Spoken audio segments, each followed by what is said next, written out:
Manny's a generational talented fighter. Like, he's accomplished what no other fighter is ever going to accomplish.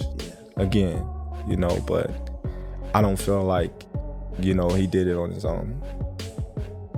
Watching Floyd fight is actually more my style of that perfect boxer. That's what when I do a pound for pound ranking, I'm trying to be objective. Pacquiao jumped more weight classes. What he did pound for pound to me was more impressive. Hard work first. Do it quick. Your mind, your heart, your focus. Let's go.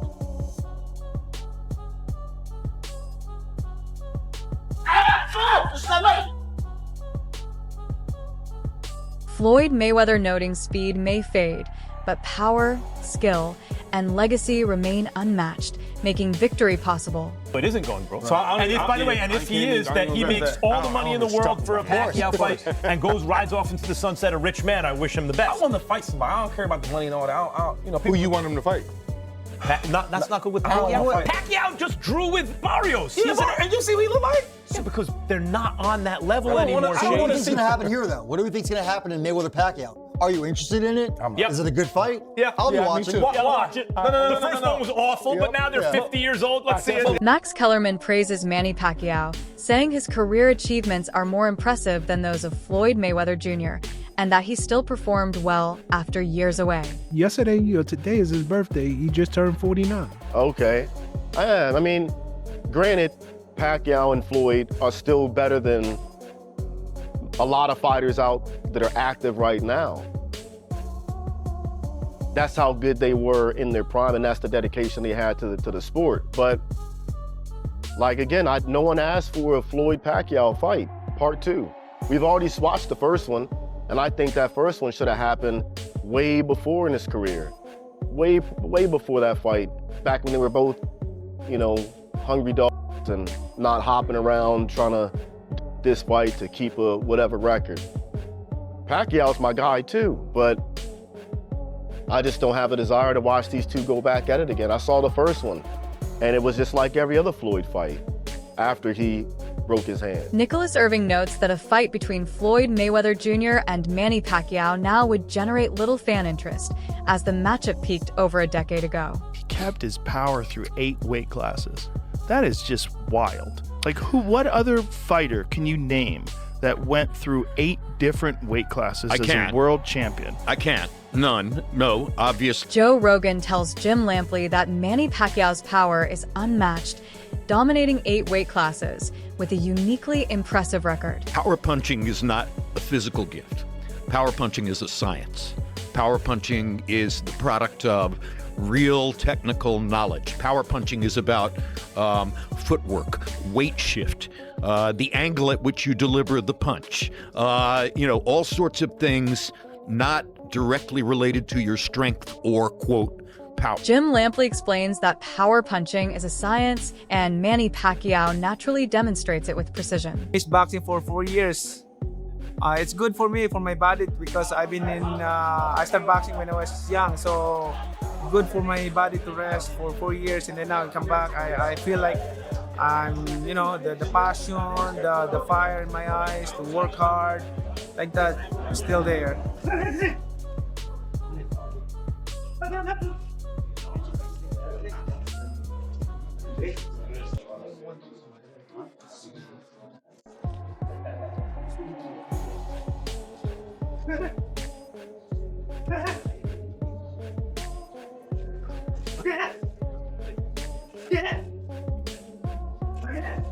Even at this age, Manny Pacquiao remains determined and strong, believing boxing depends on desire, skill, and dedication, not on years. It's a good thing for me that I have rest. I have time to rest for the longest time in my career.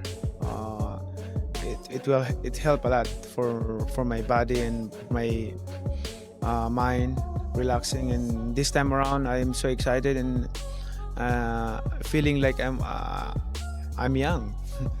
Do you feel you have something to prove in this fight, Manny? I know you've accomplished so much, but do you feel you personally, you want to show something to the world or prove something? Oh yeah, it's a challenge that they might think that, Manny's career is over and he's old like that. So something wrong that I need to prove it, and I'm not done yet. Training and returning to boxing rejuvenates Manny Pacquiao, boosting his confidence, focus, and overall sense of purpose. He had turned back the clock maybe 5 years. It looked like he was quicker, sharper, more explosive than I've seen him since pre-Floyd Mayweather fight. I do agree with you, and he gave up his killer instinct a lot he didn't want to hurt his opponents, and all he had to do was beat them. And after losing a couple bad decisions, that kind of went away finally. So did you see a little more killer instinct? Definitely, yeah. In this training camp, it was. Even in his last fight, it was a little more.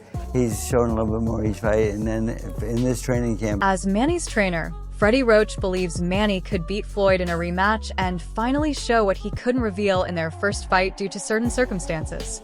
As it looked like he had turned back the clock maybe 5 years. You know, I miss the sport I love since when I was young. And after, but it's good for me because when I rest 4 years, like my body is still okay, and then I keep on, even though I hung up my gloves, but I always work out, playing basketball. Oh, you do still? Yeah, work out, playing basketball, gym, and badminton, like that. So because my house is, I have my own gym. So that's good. I can work out basketball, badminton, like that, things like that. But what did Freddie Roach say when you called him and said, Freddie, we're gonna fight again? What did he say to you? Remember? Yeah, he's happy. He's just observing me, and then he saw my speed, my movement, like that, still there. Manny fully immerses himself in boxing, saying his entire focus is on the sport now, leaving all distractions behind. Samahan natin sa laban niya. Ang isang nag-undergo ng training ay hindi lamang po ito para sa isang tao o para sa kanino lang, kundi para din sa ating sarili. We undergo training because we want to learn more and we want to improve ourselves.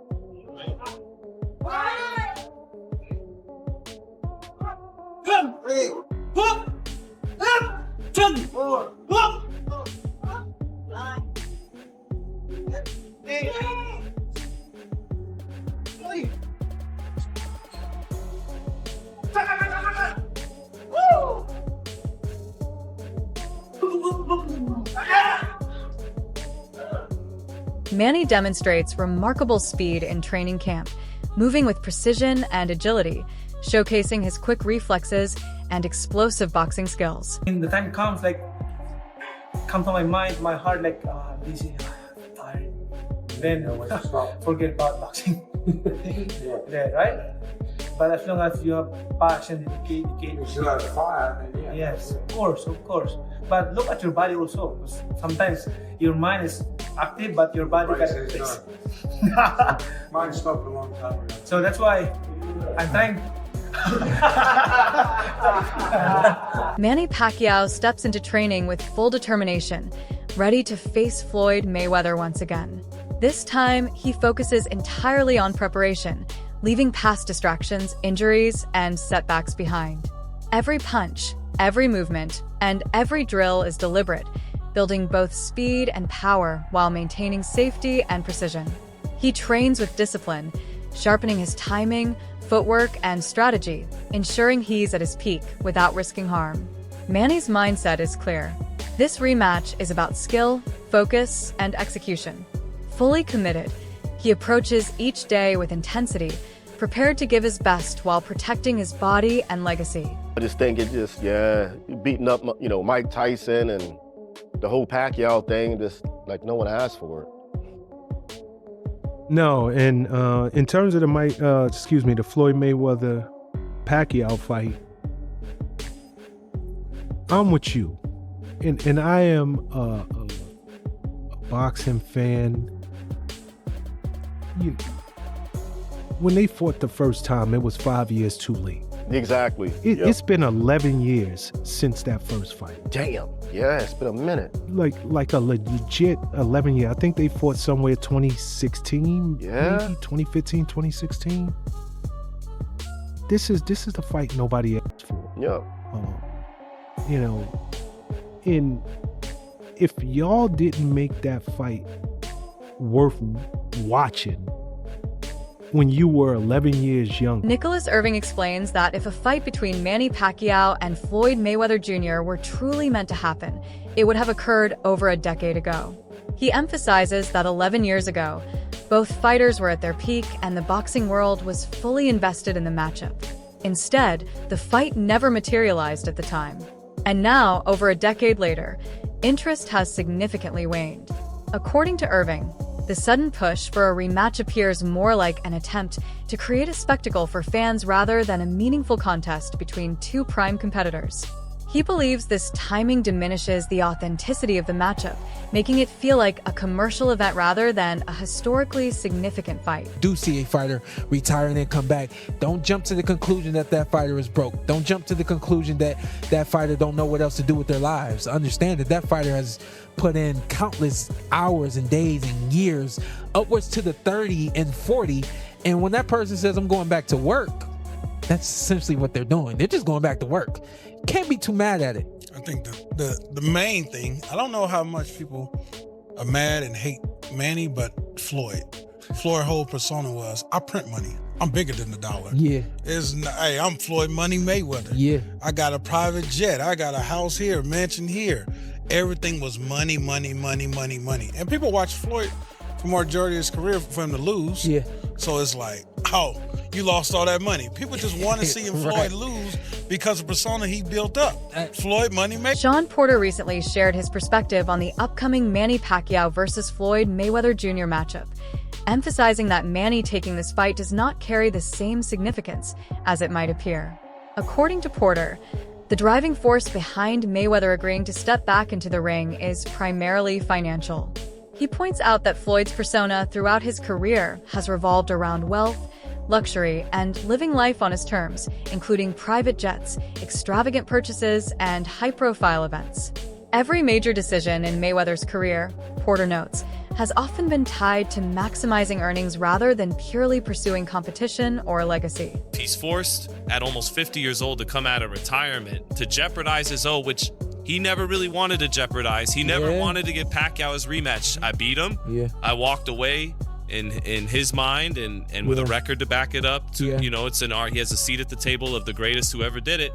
I don't think he ever wanted to jeopardize it. And so if you're coming back having to jeopardize it when you didn't really want to, and people could argue it's not jeopardized, he'll always beat Pacquiao 7 days a week and all that. That's a different dynamic. I don't think a rematch was needed at the time either. Well, it's not needed now.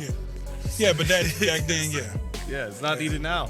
So I think there's a difference, though, between, I'm fighting for money. Yes, I'm still in my prime or close to it. I can still operate at the highest level, and I'm coming back because I owe people money and I need to get back. Porter further explains that a true rematch with Manny was never part of Mayweather's plan.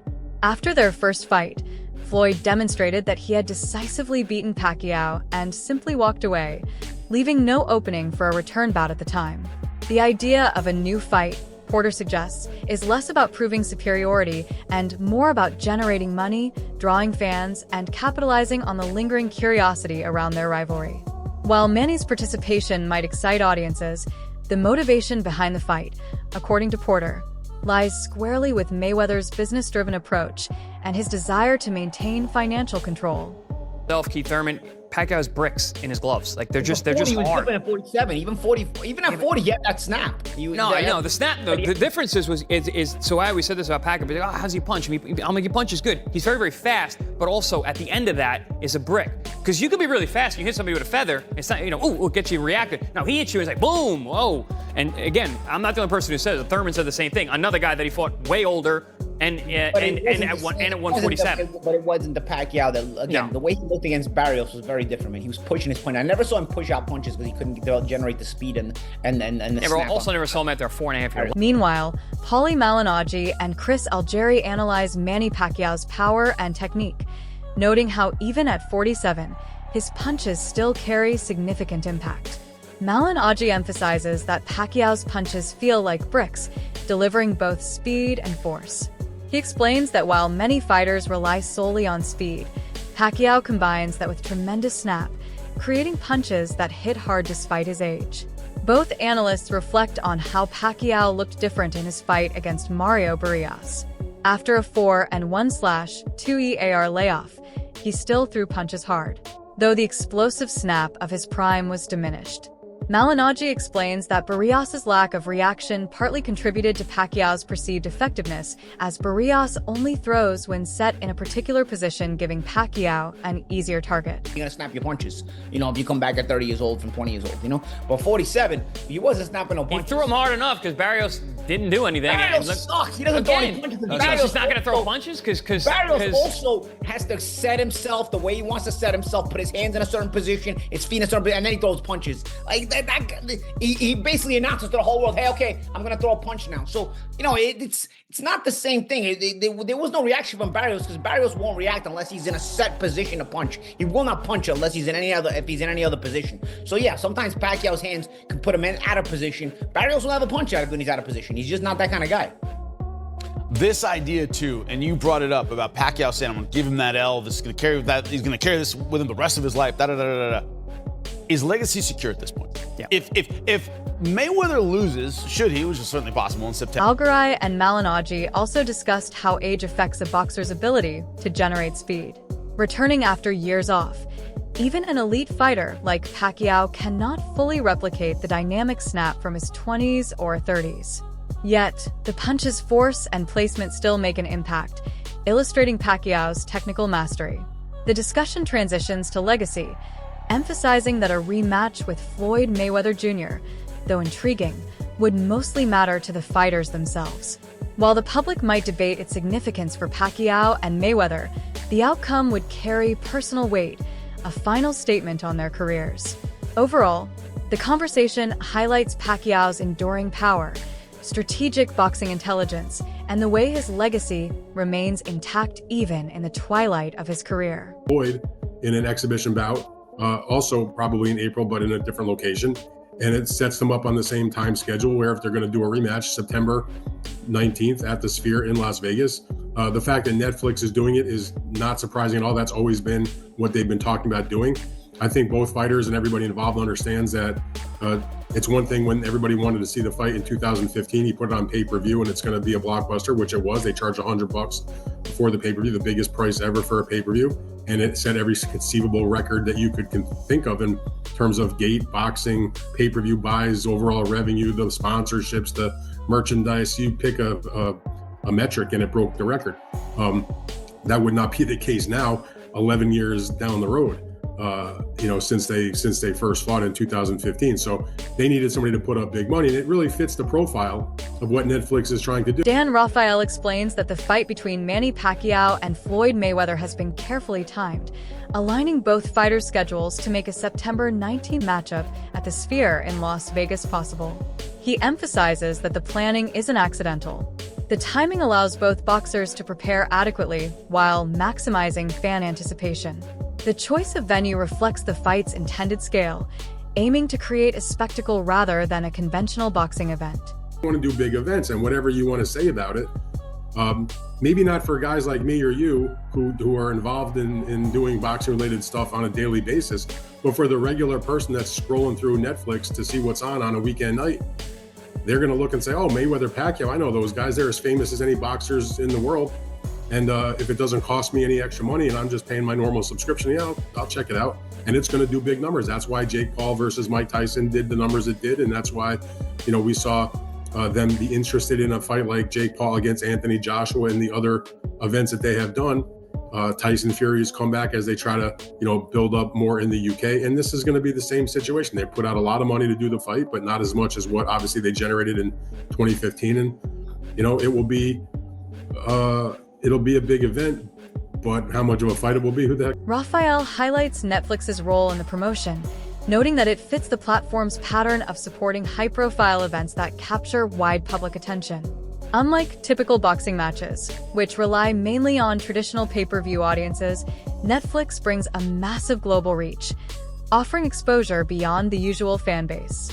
He points out that this partnership is a natural fit, as both fighters are legendary names whose clash carries built-in hype and media coverage. The discussion also touches on how this fight, while exciting, is as much about business strategy as it is about competition. Aligning the schedules, choosing a high-profile venue, and partnering with a platform like Netflix are all moves designed to generate maximum financial return and global visibility. Rafael underscores that the fight's timing, media strategy, and venue selection collectively turn it into an event that goes beyond sports, aiming to become a cultural moment in boxing history. That's it for today's video. Stay tuned. Until next time.